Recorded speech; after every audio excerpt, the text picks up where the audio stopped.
नमस्कार। आप सभी के अपने चैनल जय गुरुदेव उत्तराखंड पर एक बार फिर से बहुत बहुत स्वागत है। कामना करते हैं कि आप और आपके परिजन स्वस्थ होंगे। इसी कामना के साथ बढ़ते हैं आज के अद्भुत क्रमांक की ओर। हनुमान चालीसा और बजरंग बाण का पाठ करने की धार्मिक मान्यता है। हनुमान जी कलयुग के देवता हैं और ये आज भी इस पृथ्वी पर सशरीर मौजूद हैं। हनुमान जी जल्द प्रसन्न होने वाले देवता हैं। हनुमान जी की उपासना करने पर भक्त की सभी प्रकार की परेशानियां, भय और बीमारियां फौरन ही दूर हो जाती हैं। तो आज के इस क्रमांक में हम आपको बताएंगे कि श्री बजरंग बाण का पाठ करने से आपके जीवन पर कैसे अद्भुत लाभ होते हैं और बजरंग बाण के पाठ को करने का सही तरीका क्या है, ये आज के इस क्रमांक में आपको ज्ञात होगा। तो आइए बढ़ते हैं क्रमबद्ध तरीके से और सबसे पहले बात कर लेते हैं कि श्री बजरंग बाण के पाठ को करने की विधि आखिर क्या है। जब भी आप श्री बजरंग बाण का पाठ करते हैं तो उससे पहले कुछ नियमों का आपको ध्यान रखना है। अब नियम आप सुन लीजिए कि नियम क्या है। श्री बजरंग बाण का पाठ करने से पहले यानी कि सबसे पहले आपको भगवान श्री गणेश के नामों का, मंत्रों का उच्चारण करना चाहिए। फिर इसके बाद प्रभु राम और माता सीता का ध्यान करना चाहिए। प्रभु राम का जाप करने के बाद श्री हनुमान जी का स्मरण करते हुए अपनी सभी मनोकामनाओं को पूरी करने की बात करते हुए बजरंग बाण का पाठ प्रारंभ करने का आपको संकल्प लेना चाहिए। संकल्प लेना सबसे महत्वपूर्ण है।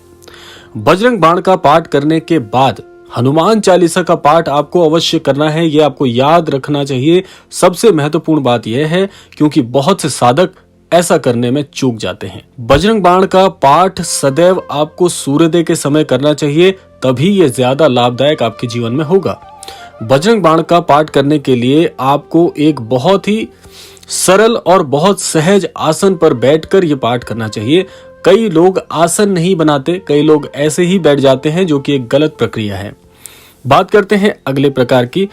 श्री बजरंग बाण का पाठ करने के साथ श्री हनुमान जी को धूप, दीप, फूल और सिंदूर लगाकर आपको अनुष्ठान करना चाहिए। बहुत से लोग इन चीजों का प्रयोग नहीं करते, जो कि एक बहुत बड़ी भूल है। श्री बजरंग बाण के पाठ में शब्दों का सही उच्चारण सही प्रकार से करना चाहिए, क्योंकि यहाँ पर श्री बजरंग बाण का जो पाठ है, इसको पढ़ने की सटीक विधि शब्द उच्चारणों के महत्व पर ही आधारित है। इसीलिए शब्दों के उच्चारण की गलती आपकी नहीं होनी चाहिए। श्री हनुमान जी को भोग में आप तुलसी, लड्डू, पान के पत्ते और मौसमी फल अवश्य चढ़ाएं। ये आप अपनी श्रद्धा अनुसार भी कर सकते हैं, लेकिन ये कुछ विधिवत तरीके हैं जिस प्रकार से आप इस पाठ को सफल बना सकते हैं। ये तो हो गई बजरंग बाण को सही प्रकार से प्रारंभ करने की विधि, जो कि आपको इस स्वरूप में करनी चाहिए।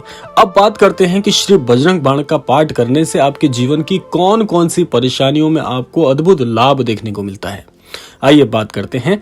बजरंग बाण का नियमित रूप से पाठ करने पर जिन लोगों के विवाह में कई समय से बाधा चली आ रही है, जैसे कि विवाह तय हो जाता है लेकिन तय होने के बाद दुर्भाग्यवश विवाह टूट जाता है, तो इस प्रकार के जो अशुभ जो प्रभाव जीवन में आते हैं, ऐसे अशुभ प्रभावों से बहुत मुक्ति बजरंग बाण के पाठ से मिलती है।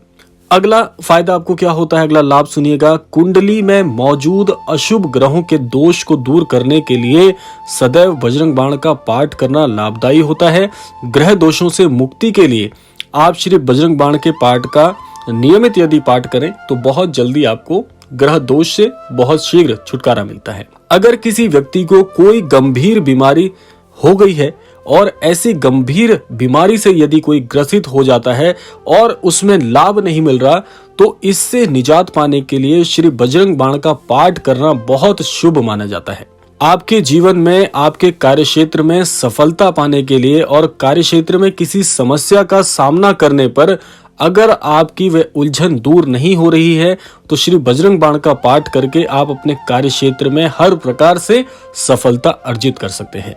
घर में किसी प्रकार का वास्तु दोष होने पर बजरंग बाण का पाठ करना एक अचूक उपाय माना गया है। अर्थात जिन घरों में बजरंग बाण और श्री हनुमान चालीसा का पाठ होता है, वहां पर सदैव नकारात्मक ऊर्जाएं उस घर से दूर रहती हैं और कभी भी ऐसे घर में नकारात्मक ऊर्जाओं के प्रवेश को सदैव वर्जित मान लिया जाता है। कुंडली में मांगलिक दोष और शनि दोष से छुटकारा पाने के लिए श्री बजरंग बाण का पाठ करना बहुत ही कारगर उपाय है। ऐसा करने से कुंडली में मांगलिक दोष और शनि दोष के जो दुष्ट प्रभाव होते हैं उनका किसी भी प्रकार का कोई प्रभाव नहीं पड़ता कुंडली पर, और ऐसे प्रभाव क्षीण हो जाते हैं। जीवन में अगर लगातार कोई ना कोई परेशानी बनी रहती है, यानी कि एक परेशानी यदि आपकी सुलझती है तो दूसरी परेशानी फिर जीवन में प्रवेश कर जाती है, ऐसा यदि क्रमबद्ध तरीके से जीवन में हो रहा हो तो ऐसे साधक को ऐसे घर में नियमित रूप से श्री बजरंग बाण का पाठ करना सदैव फलदायी माना जाता है।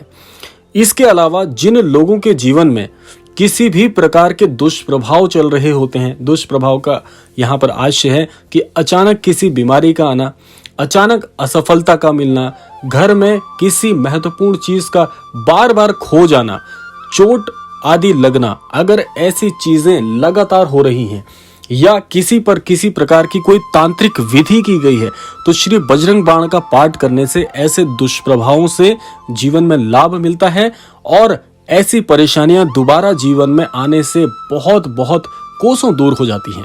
इसके अलावा जिन लोगों के जीवन में आर्थिक तंगी चल रही हो, आर्थिक तंगी कैसी कि जीवन में आर्थिक रूप से बहुत समय से पीड़ित हो, जीवन में धन का अभाव हो रहा हो, चारों तरफ से दुखद समाचार सुनने को मिल रहे हो, घर में अशांति क्लेश की स्थिति यदि उत्पन्न हो रही हो, तो ऐसे घर में यदि सही विधि के अनुसार श्री बजरंग बाण का पाठ किया जाता है तो ऐसे घर में ये सारे नकारात्मक प्रभाव बहुत जल्दी क्षीण हो जाते हैं और ऐसे घर में सुख समृद्धि का माहौल बहुत शीघ्रता से बनने लगता है। इसके अलावा विद्यार्थियों के लिए भी श्री बजरंग बाण का पाठ बहुत बहुत महत्वपूर्ण है। जिन विद्यार्थियों को लगातार परीक्षा में असफलता का सामना करना पड़ रहा हो, किसी कार्यक्षेत्र के प्रयास के लिए, किसी कार्यक्षेत्र में कार्यरत होने के लिए जो विद्यार्थी काफी समय से प्रयास कर रहे हों, नौकरी आदि की यदि खोज कर रहे हों और काफी समय से असफल हो रहे हों, तो ऐसे साधकों को श्री बजरंग बाण का नियमित पाठ करना चाहिए। ऐसे नियमित पाठ करने से जीवन में बहुत जल्दी आपके लिए सुयोग बनता है और आपके जीवन में चल रही सारी परेशानियों की काट श्री बजरंग बाण के द्वारा की जाती है। इसके अलावा जिस घर में सब कुछ अच्छा चल रहा हो और ऐसे घर में आप सुखद स्थिति को यदि सदा के लिए बना रहना चाहते हैं, जो कि हर व्यक्ति चाहता है, तो ऐसे घर में नियमित रूप से श्री बजरंग बाण का पाठ और श्री हनुमान चालीसा का यदि लगातार पाठ किया जाए, नियमित रूप से क्रमबद्ध तरीके से पाठ किया जाए, तो ऐसे घर में सदैव सुखद समाचारों की सूचनाएं और अच्छे प्रभावों का आगमन सदैव बना रहता है। ऐसे घर में सुख समृद्धि का सदा के लिए वास हो जाता है।